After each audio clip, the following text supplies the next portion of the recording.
Hello, this is Frank, and we're now moving on to the Class B CDL test study guide. This test is designed for individuals preparing to obtain their Class B commercial driver's license, which allows you to operate large single vehicles like straight trucks, large buses, and segmented buses. We'll cover essential topics including vehicle inspection, safe driving practices, air brakes, and passenger safety regulations. Let's get straight into the questions. What is the minimum tread depth required on steering axle tires? The minimum tread depth required on steering axle tires is 4/32 inch. This depth ensures proper traction and control, which is especially critical on the steering axle where you need maximum grip for safe vehicle handling. Moving on, when should a pre-trip inspection be performed? A pre-trip inspection should be performed before each trip. This inspection is your first line of defense against mechanical problems and helps ensure your vehicle is safe to operate before you hit the road. Next question. What is the most important hand signal a spotter can give while backing? The most important hand signal a spotter can give while backing is stop. This signal prevents accidents and property damage by immediately halting your movement when the spotter sees a hazard you might not be aware of. Let's continue. How far ahead should you scan in city driving? In city driving, you should scan 12 to 15 seconds ahead. This gives you enough time to identify and react to hazards, pedestrians, and changing traffic conditions in busy urban environments. Time for the next question. What is a safe following distance for a 40-foot vehicle at 40 miles per hour in good conditions? A safe following distance for a 40-foot vehicle at 40 miles per hour in good conditions is 4 seconds. This follows the general rule of 1 second for every 10 feet of vehicle length, giving you adequate time and space to stop safely. Next up, what is the primary purpose of a dual air brake system? The primary purpose of a dual air brake system is that it provides two separate circuits for safety. If one circuit fails, the other circuit can still stop the vehicle, preventing total brake failure. Let's see what's next. The low air warning must activate at or before what pressure? The low air warning must activate at or before 60 psi. This gives you enough warning to safely stop the vehicle before the spring brakes automatically apply at around 20 to 45 psi. Here's another one. How do you properly test service brakes during a road test? You properly test service brakes by driving slowly and applying brakes firmly to check pull or feel. This test helps you detect any brake imbalance or malfunction that could affect your stopping ability. Continuing on. During a static air leakage test on a single vehicle, the maximum loss is. The maximum loss during a static air leakage test on a single vehicle is 2 psi in 1 minute. This standard ensures your air brake system isn't losing pressure through leaks that could compromise braking performance. Moving on. Normal governor cutout pressure is approximately 120 to 140 psi. This is when the air compressor stops pumping air into the system because the tanks have reached their optimal pressure level. Next question. Spring brakes typically begin to apply when air pressure drops to. Spring brakes typically begin to apply when air pressure drops to 20 to 45 psi. These brakes serve as an emergency backup system that automatically engages when air pressure becomes too low to operate the service brakes safely. Let's continue. Why should heavy cargo be placed near the center of the vehicle? Heavy cargo should be placed near the center of the vehicle to maintain balance and stable handling. Proper weight distribution prevents rollovers and ensures your vehicle responds predictably during turns and emergency maneuvers. Time for the next question. How often should you check mirrors while driving? You should check mirrors every 8 to 10 seconds while driving. Regular mirror checks help you maintain awareness of traffic around your vehicle and identify potential hazards early. Next up, when is it best to use a helper while backing? It's best to use a helper whenever possible, especially in tight areas. A helper can see blind spots you can't and guide you safely around obstacles, significantly reducing the risk of backing accidents. Let's see what's next. What should you avoid doing while crossing railroad tracks? You should avoid shifting gears while crossing railroad tracks. Shifting could cause you to stall on the tracks, creating an extremely dangerous situation with potentially catastrophic consequences. Here's another one. How should you set up for a right turn with a large single unit? You should keep the rear of the vehicle close to the curb when setting up for a right turn with a large single unit. This prevents other vehicles from trying to squeeze by on your right side during the turn. Continuing on. On a long steep downgrade you should select a lower gear before the hill and use proper braking. This technique uses engine braking to help control speed and prevents brake overheating and fade. Moving on. To help prevent brake fade on long grades you should use a low gear and apply brakes intermittently. This technique allows brakes to cool between applications, maintaining their effectiveness throughout the descent. Next question. When should engine or exhaust retarders be turned off? Engine or exhaust retarders should be turned off on wet, icy, or slippery roads. These devices can cause drive wheels to lock up on slippery surfaces, potentially causing a dangerous skid or jackknife. Let's continue. What is the best first response to a tire blowout? The best first response to a tire blowout is to hold the wheel firmly and stay off the brake until under control. This prevents the vehicle from pulling violently to one side and helps you maintain directional control. Time for the next question. If an oncoming vehicle drifts into your lane, you should move right, slow down, and sound the horn if needed. This gives the other driver room to correct while alerting them to the danger, and moving right is generally safer than moving left toward oncoming traffic. Next up, when should you downshift for a curve or hill? You should downshift before entering the curve or descending the grade. Attempting to shift while in a curve or on a steep grade can cause loss of control or vehicle stalling. Let's see what's next. On a divided highway, where should you place reflective triangles when stopped?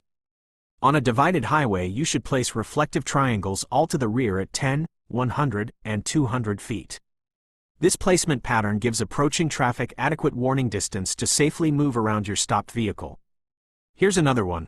When steering to avoid a hazard, you should avoid hard braking while turning to prevent a skid. Combining hard braking with sharp steering can overwhelm tire traction and cause loss of control. Continuing on. What is black ice? Black ice is a thin, nearly invisible layer of ice that looks like wet pavement. This deceptive road condition is extremely dangerous because drivers often don't realize they're on ice until they've already lost traction. Moving on. What is off-tracking? Off-tracking is when rear wheels follow a shorter path than the front in a turn. Understanding off-tracking helps you compensate by taking turns wider to prevent the rear of your vehicle from hitting curbs or other objects. Next question. How should you adjust following distance in rain? You should increase following distance by at least 1 second or more in rain. Wet roads reduce traction and increase stopping distances, requiring extra space to stop safely. Let's continue.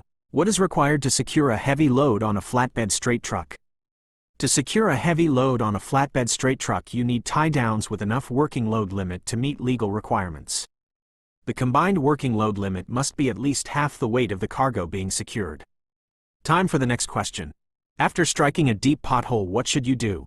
After striking a deep pothole, you should stop safely and inspect tires and rims for damage. Impact damage can cause immediate or delayed tire failure, so immediate inspection is crucial for safety. Next up, when must tire chains be used? Tire chains must be used when required by signs or chain control.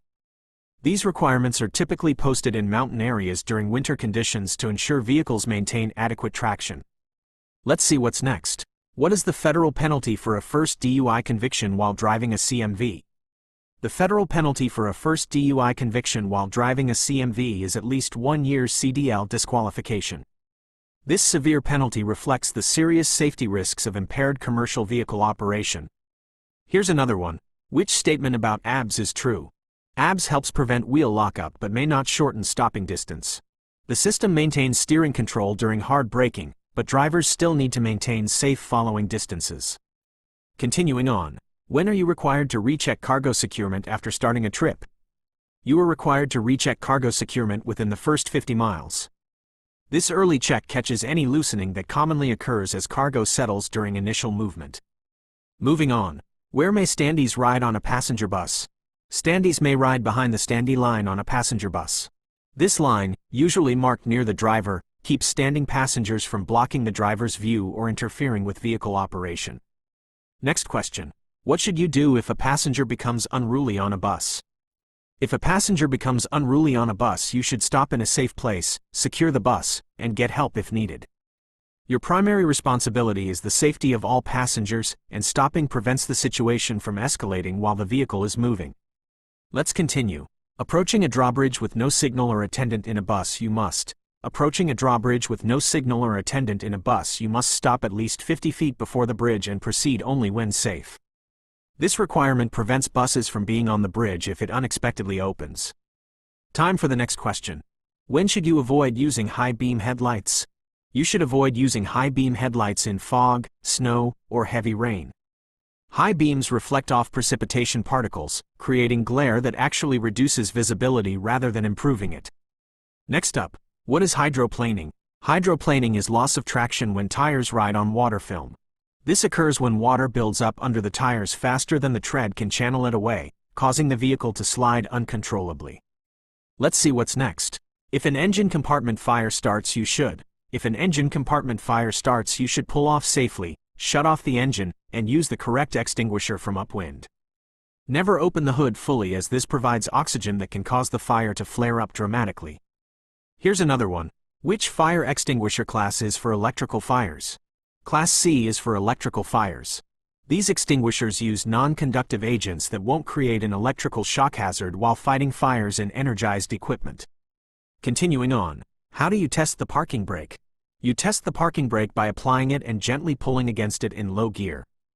The vehicle should not move if the parking brake is working properly, confirming it can hold the vehicle when parked. Moving on. Before a curve, the safest speed plan for a large vehicle is to slow to a safe speed before entering the curve. Large vehicles have high centers of gravity and can roll over if they enter curves too fast, even at speeds below the posted limit.